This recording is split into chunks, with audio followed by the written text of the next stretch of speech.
All right, I want to set up my total station on the job site. I do have control points on the ground on site. I already created a project that had a CSV file that had control points in it, as well as the DWG file that has the drawing.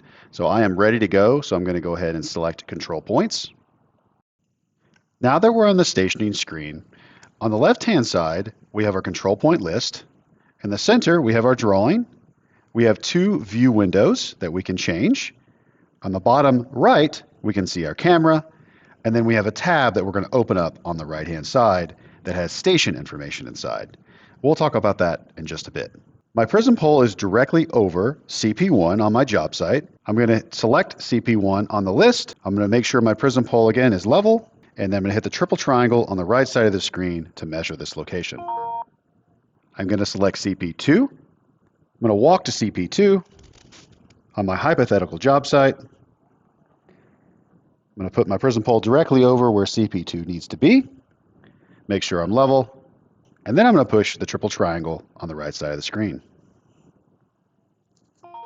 Now that the second control point has been measured, the tool is understanding where it is on the job site based off of those two measured points that I just made. Since it knows where it is on the job site, I'm going to select CP3, and the tool is actually going to pan itself to where CP3 should be and meet back up with my prism. This is going to help whenever you're on a job site with a lot of things in the way and you don't have line of sight, or the tool doesn't have line of sight to the prism. So let's see how this works. I'm going to select CP3, and I'm going to just meet the tool around CP3. And notice how the prism is reacquisitioned. We're going to go ahead and make sure that prism pole is directly over CP3. We're going to level it up, and then we're going to hit the measure button on the right-hand side of the screen. Now I'm going to go ahead and select CP4. We're going to walk over there, and the tool finds my prism immediately. We're going to go ahead and make sure this is level, and we're going to hit the measure button.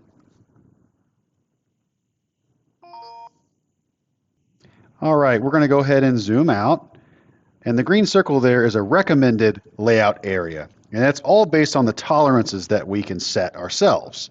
The tolerances are on this drop-down box here. You have good, better, best, and then you can also define your own. We're just going to stick to good right now, so we're going to leave that alone. You can also see the deviations or measurements in between each point. I'm going to go ahead and turn that on right now, and we can zoom in, and you can actually see the distances in between each point and how far they're off from zero. Let me go ahead and turn that off.